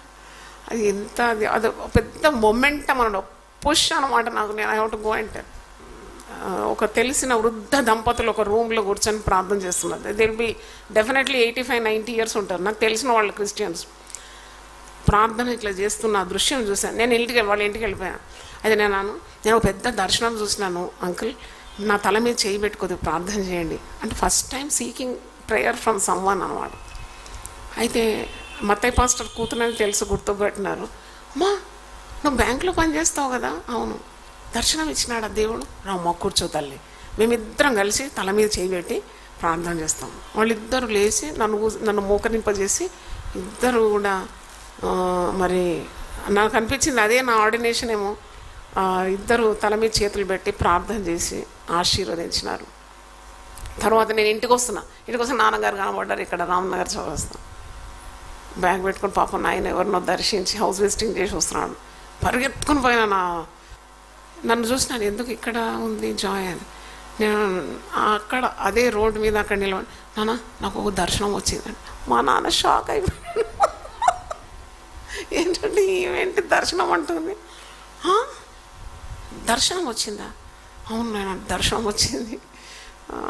సీరియస్గా అనమాట. నేను సీరియస్గా దర్శనం వచ్చింది ఆయన, నాకు దర్శనం వచ్చింది. ఏం దర్శనం వచ్చిందంటే యునైటెడ్ విమెన్ ఫెలోషిప్ అనే ఒక సంఘాన్ని ఒక సమూహాన్ని సమాజాన్ని నేను ఆరంభించబోతున్నాను. యునైటెడ్ అని వచ్చిందా? అవును. దేవుడు చెప్పిండా నీకు? అవును దేవుడు చెప్పాడు. అంటే నువ్వు దేవుని నమ్ముతున్నావు? అవును, ఎందుకంటే చూశాను కదా. అయితే నీకు ఎట్లా నడిపింపు ఉంటే అట్లా చేయమన్నాడు. అయిపోయింది, ఇంకా లైసెన్స్ దొరికింది నాకు. ఐ రియల్లీ గాట్ నాయన చెప్పినాడు కదా అంతేనే. అప్పుడు అది I saw the vision on June 18th, 1992. నేను చెప్పాను కదా 85 to 92 వాజ్ ఇన్క్యుబేషన్ పీరియడ్ అనమాట. 92లో దర్శనం చూశాను. 92 June 18వ చూసిన దర్శనాన్ని నాన్నగారితో పంచుకున్నాను. తర్వాత అయితే నేను అన్నాను, నాకు వెంటనే దర్శనము అమల్లోకి తీసుకొని రావాలి. ఐ కాంట్ వెయిట్ అని. అంటే ఏం చేద్దాం సిస్టర్ అంటే, మనం స్టార్ట్ చేయాలి సిస్టర్ ఒకటి అని చెప్పి నేను తెలుగులో రాసినమాట. యునైటెడ్ విమెన్ ఫెలోషిప్ June 20వ ఒక కూడిక, స్త్రీలది ఒక కూడిక ఉంది ఇండియన్ పెంటెకోస్టల్ చర్చ్లో. అది సాయంకాలం 4 నుండి 6 గంటల వరకు ఉంటుంది. స్త్రీలందరికీ ఆహ్వానం. అంతే, స్టార్ట్ చేసేసాను అనమాట మినిస్ట్రీ. దేవుడు చెప్పినా నేను చేసేస్తున్నా. తర్వాత అది ఒక 200 సైక్లోస్టైల్ చేసినాం. సిస్టర్ మనకు 20th మనం స్టార్ట్ చేస్తున్నాము. మధ్యలో ఎన్ని రోజులు ఉంది? 2 ఒక్కటే రోజు ఉంది మధ్య. ఏ రోజు అది? June 19. 19th మాత్రమే ఉంది. 20th I have to start the ministry. అయితే మరి అంత తక్కువ వ్యవధిలో ఎవరు వస్తారు సిస్టర్ అంటే, వస్తారు తప్పకుండా, నువ్వు నాతో రా, మనం కొన్ని గృహాలు దర్శిద్దాం అని చెప్పి ఆ సిస్టర్ని వెంబడి పెట్టుకొని 18th ఈవినింగ్ నుండి స్టార్ట్ చేసాం అనమాట. అస్సలు నా వ్యక్తిత్వం ఏంటంటే never I go to any once house.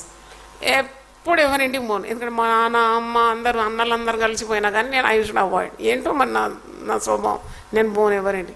కానీ దేవుడే ఒకవేళ సంధిస్తే ఎట్లా ఉంటుంది? ఏం తిరిగానంటే ఒక్కొక్కరింటికి ఇస్తున్నాను. ఇది కూడుకుంది రావాలి. అయ్యో ఇది మత్తయ్య పాస్టర్ బిడ్డ కదా అంటే ఇన్ని ఇండ్లు లేవు అప్పుడు. రామ్మ అని కూర్చోబెట్టి మర్యాద చేసి అది ఆ రోజు ఒక 100 గృహాలు దర్శించినాము. తర్వాత 19th ఒక్కరోజు ఉన్నది. 19th కూడా బాగా తిరిగా. 19th నాడు ఏమైందంటే పెద్ద వర్షం పడింది. అరే 20వ మీటింగ్ అని చెప్పాం కదా, 200 సైక్లోస్టైల్ ప్యాంప్లెట్స్ కూడా వెళ్ళిపోయినాయి, పనిచేసినాము. మరి 19వ లేచి చూస్తే దిట్టమైన మేఘాలు, వర్షం బోరున పడుతుంది. దాని తోడు నాకు తీవ్రమైన పళ్ళు నొప్పి ఎట్లా అంటే ఎంత భయంకరంగా నొప్పి లేస్తుందంటే, ఇక లోటస్ ఏదో ఉంటుందట అది తెరుచుకుంది అనమాట. అంత నొప్పి అనమాట, తల పగిలిపోయినట్టు నొప్పి. ఇక నా పిల్లలు స్కూల్ పంపుదామంటే వీలు కావడం లేదు. నొప్పితో బాధ. మా మరుసటి రోజు ఏదో పెద్ద మీటింగ్ అని ఊరంతా చెప్పుకున్నాను. దానికి తోడు ఇంకా పని మనిషి కూడా రాలేదు. అయిపోయింది. అన్నీ విరుద్ధం అనమాట, అంతా ఆపోజిట్గా ఉన్నది. పోనీ ప్రసంగం వస్తుందంటే అది రాదు, మరి ఎవరినన్నా ఆర్గనైజ్ చేయాలంటే టైం లేదు. ఏంటి ఏమవుతుంది అసలు ఇదంతా? దానికి తోడు అఖిల్కు ఫీవర్ ప్లస్ మోషన్స్ పట్టుకో. చిన్న బిడ్డ, 92 కదా, అంటే is born in 83, 9 years boy. He's laid up with high fever, పళ్ళు నొప్పి, సర్వెంట్ లేదు. ఏం చేయాలి ఇప్పుడు? అసలు దేవుడు నాకు చూపెట్టింది దర్శనం కాదు, నేనే అనుకుంటున్నాను. ఏదో ఒక ఊహ మనసులో, ఏదో తలంపు వచ్చింది, అది హడావుడిగా ఏదో చేయాలని చేసినానేమో. అస్సలు ఇది దర్శనమే కాదు. దర్శనం అయితే ఇవన్నీ ఎందుకు వస్తుంది ఆటంకాలు అని నేను అనుకుంటున్నాను. అనుకొని ఎంత పిచ్చి పని చేసినాను కదా, అందరు పని చేసినాను కదా ఇప్పుడు పాంప్లెట్. అదొక పెద్ద తలనొప్పి అయిపోయింది. ఏం లేదులే, అందరూ అంటారు కదా ప్రార్థనకు చాలా శక్తి ఉంటుందని. నేను ఇప్పుడు మోకరించి ప్రార్థన చేస్తాను. ఇక ప్రార్థన నేర్పిస్తున్నాడు దేవుడు నాకు. నేను ఇప్పుడు మోకరించి ప్రార్థన చేస్తాను. దేవుడు నా ప్రార్థన వింటాడా లేదా నేను చూడాలి కదా. లోపలికి వెళ్ళి గుళ్ళం వేసి చాపపరుచుకొని మోకరించి, దేవా మరి ఇన్ని ఆటంకాలు అయితే నేను ఎట్లా చేయాలి? ఇది మొదటి రోజు, నన్ను కనికరించు, నాలో ఏదన్నా తప్పు ఉంటే క్షమించు. చిన్న బిడ్డలాగా నీ చిత్తం అయితే నేను చేస్తాను, లేకుంటే క్యాన్సిల్ చేస్తాను. గుడి తెరవకుంటే చాలు కదా, అందరూ చూసి వెళ్ళిపోతారు, అంతే కదా. అయితే ఏడుస్తున్నాను అన్నమాట దేవుని దగ్గర. బాబుకేమో హై ఫీవరు. ఇంత హై ఫీవర్ పెట్టుకొని అయ్యగారు నన్ను అనుమతిస్తారా మీటింగ్ నడిపించాలని? అది కాని పని. ఏం చేయాలా మీకు చెప్తే నమ్మరండి. కన్నీళ్లతో ప్రార్థన చేయడం, ప్రార్థన నుండి లేవగానే వర్షం ఆగిపోయింది, పళ్ళు నొప్పి పోయింది. అఖిల్ బాగా లేచి ఆడుతున్నాడు, చప్పట్లు గట్టి కొట్టి హల్లెలూయా అంటే ఎంత ఈజీగా నా ప్రార్థన విన్నాడు దేవుడు, ఇంత తొందరగా. అరే ప్రార్థన వింటాడు మరి దేవుడు అని ఆశ్చర్యపడి నేను ఇంకా అన్ని జవాబు వచ్చేసి పని మనిషి వచ్చింది. అది ఇంకోటి పెద్దది, గిన్నెలన్నీ నిండి ఉన్నాయి సింక్లో. ఈ పని మనిషి టకటకటక వచ్చి అన్ని పనులు చేసేసింది. అదే అన్నీ దేవుడు సమకూర్చేసినాడు. 19th evening was very clear, bright weather, అంతా అయిపోయింది. 20th వచ్చింది. ఇప్పుడు అసలు నా జీవితంలో ఇప్పుడు నా మీటింగ్ నడిపించినాను. మీటింగ్ ఎట్లా నడిపి అందరిని పిలిచినాను. అన్న దగ్గర పోయినాను. ఇక్కడ డానియల్ అని ఉన్నాడు, అబ్రహం పాస్టర్ దూరం ఉన్నాడు, ఆయన బ్యాంక్ మేనేజర్ కాబట్టి ఆయనకు చాలా దూరం, మధునూరులో ఇక్కడ ఉన్నాడు. అన్న మరి నాకు ఇట్లా దర్శనం వచ్చింది కదా, మరి ఇప్పుడు నేను చాలామంది స్త్రీలను పిలిచాను, నువ్వేదన్నా వచ్చి లీడ్ చేస్తావా, కొద్దిగా నువ్వు సహాయం చేస్తావు అంటే, అయ్యో పోయి నన్ను అడుగుతున్నావు, నాకు అస్సలు రాదు. నేను ఒక్కటి చేస్తా జాయ్. ఏం చేస్తానంటే ఆ వచ్చిన వాళ్లకు టీ బిస్కెట్ స్పాన్సర్ చేస్తాను. ఇంత మంచి అన్న, అది కూడా 100 రూపీస్ ఇచ్చాడు. ఆ కాలంలో అంటే 1992లో 100 చాలు మనకు వస్తుంది, అంత టీ అంతా చేయొచ్చు. దిస్ ఈజ్ ఫస్ట్ గిఫ్ట్ నాకు ఎవరు ఇచ్చినాడంటే మా అన్న ఇచ్చినాడు. 100 రూపీస్ ఇచ్చి వచ్చిన వాళ్ళందరికీ టీ అరేంజ్ చేయాలి, that much I can do అన్నాడు. తర్వాత నేనేం చేసిన, హడావుడి అనమాట. ఇది ఎట్లా నడిపియాలా, ఎవరిని పిలవాలా, వాక్యం ఇవ్వాలి కదా, ప్రార్థన చేయాలి కదా. అయితే నేను మా ఫ్రెండ్ దగ్గర పోయిన, సిస్టర్ మధుబాల, సిస్టర్ నిర్మలా ఇబ్రాహిం, వీళ్ళంతా ఇప్పుడు ఏజీ చర్చ్ మెంబర్స్. వాళ్ళ ఇంట్లో పోయినాను అనమాట వాళ్ళని సలహాలు అడగడానికి. ఆటో తీసుకొని వెళ్ళిపోయినాను. వెళ్ళిపోతే వాళ్ళందరూ ఒక స్త్రీల కూడిక ఇట్లా రౌండ్గా కూర్చొని వాళ్ళు ప్రార్థన చేస్తున్నారు, వాక్యం షేర్ చేసి. నేను పోయి దూసుకొని పోయి దాంట్లో కూర్చున్నాను. అప్పుడు నేను పరిచయం చేసుకున్నా, I'm daughter of so and so, my name is this thing, I had a vision yesterday. నిన్న నాకు పెద్ద దర్శనం వచ్చింది, కాబట్టి I need your help. I want someone to preach and someone to sing and someone to lead, so that I'm expecting lot of women. అయితే ఆమె ఒక ఆమె అంటుంది, this is first time meeting, know who will come? First time కదా మీరు చేసేది, ఎవరు వస్తారు? అయ్యో ఇట్లా అంటుంది ఏంటి? నా ఫెయిత్ ఏమో అందరు నిండిపోయి ఇట్లా జనాలు బయట కూర్చున్నట్టు దృశ్యం ఉంది నాకు. ఏమంటది ఎవరు వస్తారా? సరే అప్పుడు సిస్టర్ మధు వాళ్ళ please come and give the message అంటే okay definite joy I'll come and help you అనేది. అయితే సరే స్పీకర్ అయితే ఆర్గనైజ్ అయిపోయింది కదా, వచ్చేసిన తర్వాత ఆ మొదటి రోజే I could see the power of God అన్నమాట. అంటే దీని ద్వారా మీరు బైబిల్ కాలేజ్ స్టూడెంట్స్ ముఖ్యంగా దేవుని సేవ కొరకు మీరు అడుగు పెడుతున్నారు కాబట్టి మీరు ఒకటి నేర్చుకోవాలి నా అనుభవం ద్వారా. Never go back in taking the first step. ఒక మొట్టమొదటి అడుగు వేయడానికి ఎప్పుడు వెనకాడకూడదు. Never go back in taking the first step because the first step will take you very far. అంటే all the steps follow the first step కదా. ఆ మొట్టమొదటి అడుగునే అనేక వందల అడుగులు అనుకరిస్తాయి. కాబట్టి ఆ మొట్టమొదటి అడుగు ధైర్యంగా వేసాను. అయితే వచ్చిన తర్వాత వచ్చేలోగా అంతా స్త్రీలు అందరు నిండిపోయినారు అన్నమాట. ఫస్ట్ మీటింగే హల్లెలూయా. అరే అందరు నిండిపోయినారు, ఇంకా స్థలం దొరకడం లేదు. అంత చైర్స్ వేసాం, చైర్స్ అంతా తీసేసినాం, మళ్ళీ కింద కూర్చోబెట్టినాం, మళ్ళీ బయట కూర్చున్నాం. అరే ఇది మొదటి మీటింగ్ ఇంతమంది వస్తారా? మా నాన్నగారు మెల్లగా అక్కడ నుండి వచ్చి పెద్ద మీటింగ్ పెట్టబోతుందో చూద్దామన్నట్టు వచ్చి పొంగి ఇట్లా చూస్తే స్టన్ అయిపోయినాడు అనమాట. ఏంటిది? తర్వాత మెల్లగా వెళ్ళిపోయినాడు. అయితే నేను అన్నాను, నా ఫస్ట్ మీటింగ్ కదా, మీరు కూర్చోవాలా.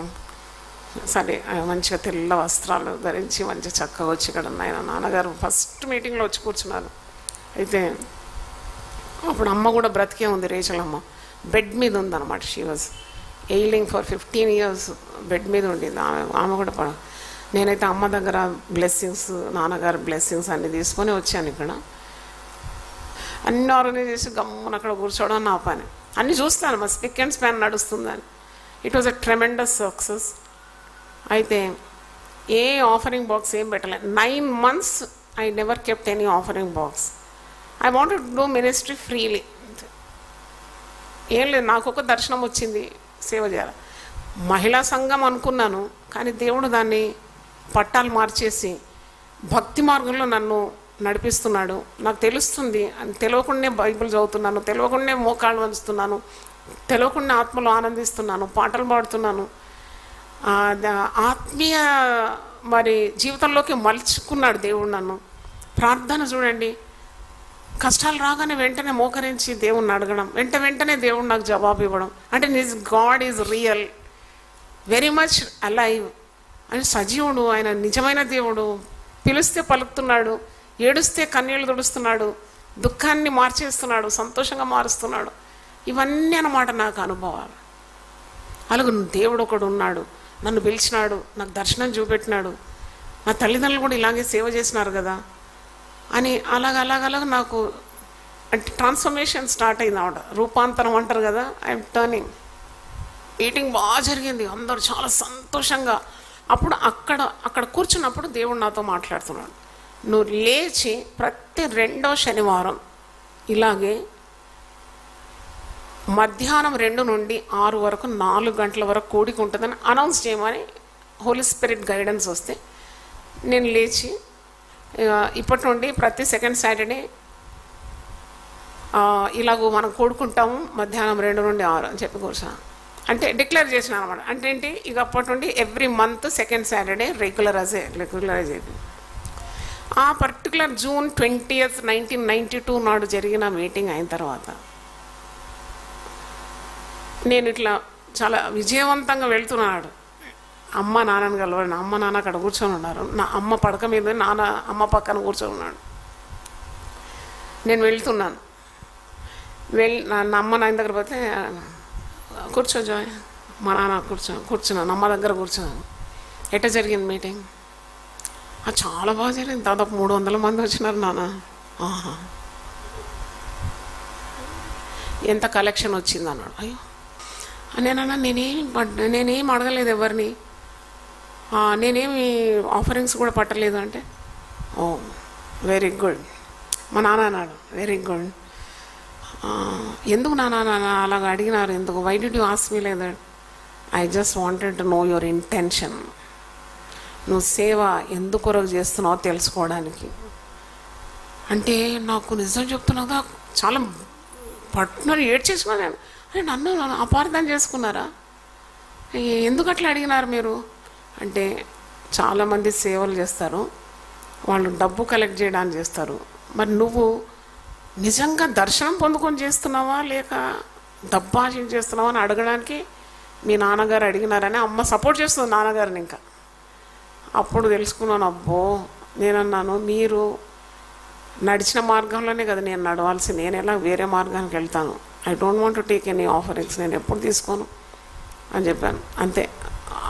అది ఫస్ట్ మీటింగ్ అయిన తర్వాత మా అమ్మ నాన్న చెప్పిన మాట.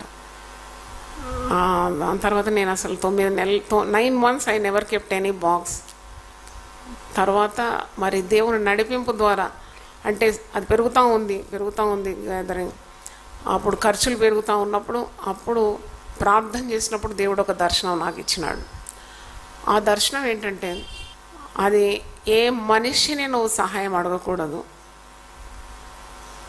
ప్రతి అవసరత కొరకు దేవుని తట్టు చూడాలని దేవుడు మరి నాకు దర్శనం ద్వారా చూపెట్టినాడు. అది అట్లాగే గీసినాను, అంటే ఒక ఆర్టిస్ట్ గీసినట్టు నేను డైరీస్ మెయింటైన్ చేశాను, అంటే చక్కగా గీయగలిగినాను. మరి అదేంటంటే ఒక స్త్రీ, ఈ కొయ్య స్త్రీ ఉంటుంది కదా, ఆమె ఇలా కొప్పు ఇక్కడ కట్టుకొని మిడ్ ఫ్రాక్స్ వేసుకుంటారు, ఇట్లా బిడ్డను చేత పట్టుకుంటారు, ఒక డోల్ ఉంటుంది, ఆ డోలకు కొట్టు చిన్న యానిమల్ కూడా ఉంది. నేను చూసిన దర్శనంలో ఒక చిన్న వింతైన ఒక జంతువు దాన్ని ఆడిచి డప్పు కొడుతూ ఉన్నది. జనాలందరూ చుట్టూన్నారు. ఏదో డప్పు కొట్టి సపోర్ట్ చేసి డప్పు ఆగినాక ఇట్లా అని పోయి అందరిని అడుగుతూ పైసలు. అది చూసినా నేను దర్శనం.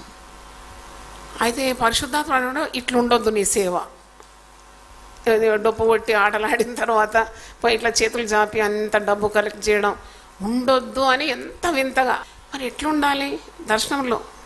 క్వశ్చన్కు ఆన్సర్ ఏంటంటే, ఇప్పుడు ఈ పెట్టె చూస్తున్నారు కదా మీరు, ఈ ఆఫరింగ్ బాక్స్, ఆ హైట్, ఆ లెంత్, బ్రెడ్త్, దాని ఆ వాల్యూమ్ ఎంత ఉండాలో అదే నేను చూసిన పెట్టనే అలాగే తయారు చేయించి 9 months అయిన తర్వాత we started keeping the first offering box. దాని మీద రాసిన దేవుడు ఉత్సాహంగా ఇచ్చి అన్నీ ప్రేమిస్తాడని. అప్పటి నుండి మరి బాక్స్లో వచ్చిన దాంతో సేవ చేయడం, అలాగూ మరి ముందుకు సాగినాము. మరి ఇది అంటే what will happen to my family, ఇది నాకు ముందే దేవుడు 92లో చూపెట్టినాడు. ఇక్కడ ఈ జనాలు ఉన్నారు, ఇది యునైటెడ్ పీపుల్ ఫెలోషిప్. యూపీఎఫ్గా ఎట్లా మారిందో అది మళ్ళీ మనం ధ్యానించాలి క్లాస్లో. ఇది ఇక్కడంతా చాలా విస్తారమైన జనాలను చూశాను, అంటే 92లోనే చూశాను ఇవన్నీ. మరి సేవ పిలుపు పొందినప్పుడే ఇంత జనాన్ని దేవుడు నాకు చూపెట్టాడు, చాలా జనం. నేను ఎక్కడున్నానంటే ఇక్కడ ఉన్నాను, నేను, అయ్యగారు, 3 పిల్లలు. అయితే నేను ఇక్కడ కిందికి రావాలని చాలా ఆశపడుతున్నాను, ఈ జనాలకు సేవ చేయాలని. అయ్యగారు ఆపేస్తున్నాడు నన్ను, వద్దు, మనం ఇంత హైట్లో ఉన్నాం కదా, ఇక్కడ చాలా బాగుంది, పచ్చగా ఉంది, ఇక్కడ ఎంతో సంతోషంగా ఉన్నాము, నువ్వెందుకు కిందికి వెళ్తావు కిందికి ఎందుకు వెళ్తావు, వద్దు అని నన్ను నిరుత్సాహపరుస్తున్నారు. నేను మీద నుండి చూస్తే ఈ జనాలందరూ నా కొరకు వెయిట్ చేస్తున్నారు రావడానికి కిందికి. ఇక్కడ మరి నాకు ఆటంకాలు వచ్చినాయి ఫ్యామిలీలో. ఎందుకంటే మా సొంత వారు కూడా అన్నారు, స్త్రీలు సేవ చేయొద్దు, సేవ చేస్తే పిల్లలు పాడైపోతారని నా మైండ్లో నాటేసినారు. కానీ అది కూకటి నీళ్ళతో పెరిగి పాడేసినాను. ఎందుకంటే దేవుడు నమ్మదగిన దేవుడు, దేవుని స్తోత్రం, హల్లెలూయా. దేవుని సేవ చేస్తే పిల్లలను అన్యాయం చేస్తాడా?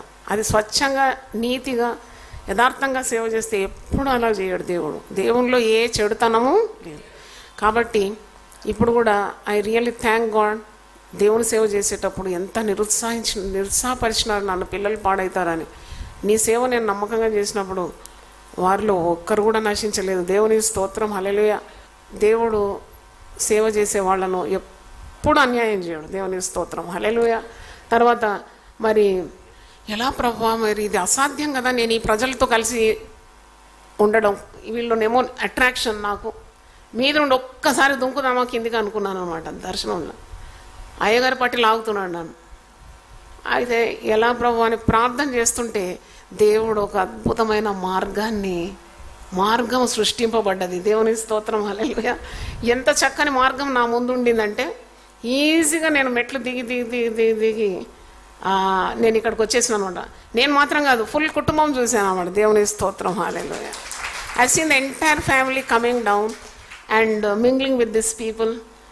చక్కగా అప్పుడు దేవుడు నాకు ఇచ్చిన వాగ్దానం, నేను నా ఇంటి వారు మేము యెహోవాను సేవించడం. The problem was solved. దేవుని స్తోత్రం, హల్లెలూయా.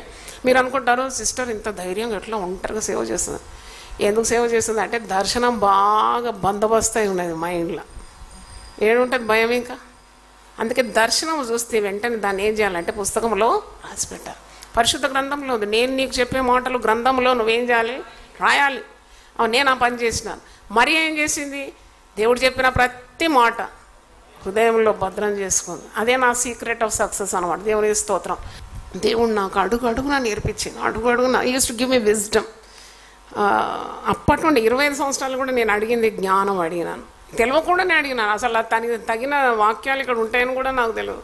తర్వాత ఇచ్చిన జ్ఞానం ఇది.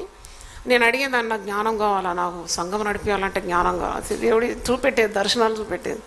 అప్పుడు ఏమైందంటే పెద్ద ఈ సంచిలో గోధుమలు ఇట్లా మీద నుండి పడుతూ ఉందన్నమాట. గోధుమల రాసి సంచి నిండడం లేదు. ఇదేంటబ్బా ఇంత పడుతుంటే సంచి ఎందుకు నిండతలేదని చూశాను. అయితే పరిశుద్ధాత్ముడు ఇక్కడ చూడమంటున్నాడు. ఇక్కడ చిల్లు ఉంది. ఈ చిల్లు నుండి ఏమవుతుంది, గోధుమలు బయటికి వెళ్ళిపోతున్నాయి. అంటే నాకు ఒక హెచ్చరిక ఉండింది అనమాట. అంటే నేను తప్పు చేసేటప్పుడు తప్పకుండా holy spirit use to guide me, correct me. Correction ఏంటంటే నాలో ఏ అవినీతి కానీ, పాపం కానీ, మరి లూజ్ టంగ్ కానీ ఏది ఉండకూడదు. అంటే ఇవన్నీ నేను ఈ గోధుమలంతా చక్కగా రాసిగా. ఇంకో దర్శనం ఉంది. ఎట్లా అంటే గోడౌన్లో మంచిగా స్టాక్గా పేర్చి, ఎన్నో గోడౌన్స్ నిండిపోయిందనమాట. పేర్చిన బస్తాలు బస్తాలు నింపి చక్కగా కుట్టి ఇట్లా అమర్చి ఉంచిన ఆ దృశ్యం కూడా మీకు చూపెడతాను. ఫస్ట్ నన్ను కరెక్షన్ చేసినాడు holy spirit. You have to be very very pure in thought, mind, deed. నువ్వు దేవుని సేవ చేసేట పవిత్రంగా, దేవుడు యజమానుడు వాడుకునే అర్హమైన పాత్రగా ఉండాలి. ఎడబెడ మాట్లాడడం కానీ, ఎవరిని బాధ పెట్టడం కానీ, లేక అవినీతి కార్యాలు చేయడం కానీ, అపవిత్రత నీలో ఉండకూడదని చూపెట్టినాడు అనమాట ఇక్కడ. ఎందుకంటే ఎంత వస్తుంది కానీ ఇక్కడ ఇదంతా లీకేజ్ ద్వారా వెళ్ళిపోతుందని చూపిన ఈ దర్శనం. యేసుతో నా పయనం అనే శీర్షికలో 2వ సారి మరి నీ బిడ్డలతో మాట్లాడడానికి మీరు ఇచ్చిన కృపకు వందనాలు. చెప్పిన మాటలన్నీ వారి హృదయంలో పదులుపరచుకోవడానికి సహాయం తెచ్చండి. వారిని కూడా మీరు ఇలాగే వాడబోతున్నందుకు వందనాలు. ఇంతకంటే గొప్పగా వాడాలని నేను ఆశిస్తున్నాను తండ్రి. నా యందు విశ్వాసం ఉంచేవాడు నాకంటే గొప్ప కార్యాలు చేయనని నీవెలాగ చెప్పినావో అలాగే ప్రభా, నీ దాసరాలను వాడుకున్న రీతి కంటే ఎక్కువగా నీ బిడ్డలను వాడుకోవాలని మనస్సారా కోరుతూ, మరి వీరిని నీ యొక్క వాక్యంలో భద్రపరిచి నీ అడుగుజాడల్లో నడిచి, మరి మా పితరులు ఏ విధంగా నడుచుకున్నారో అలాగే మేమందరం నడుచుకొని ధన్యులమవుటకు సహాయం దయచేయమని యేసు నామములో అడుగుతున్నాను తండ్రి. ఆమెన్. God bless you.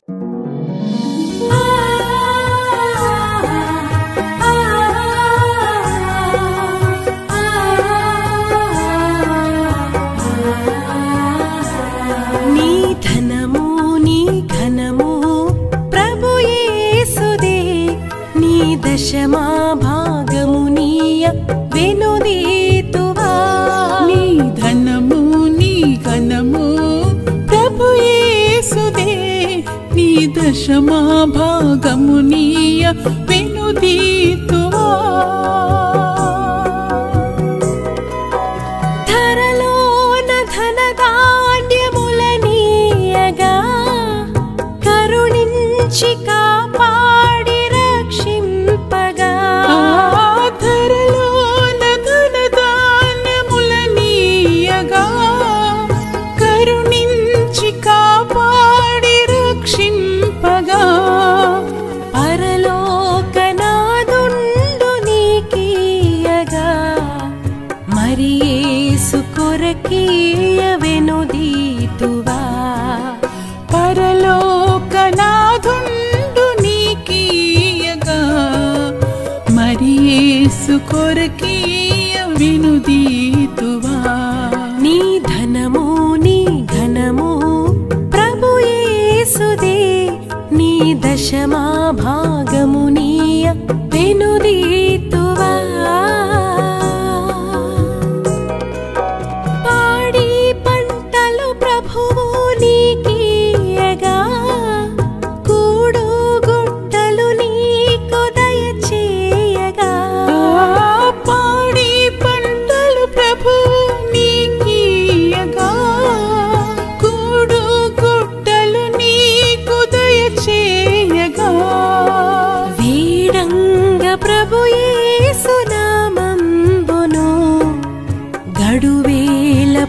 కొరకీయను క్రైస్తవా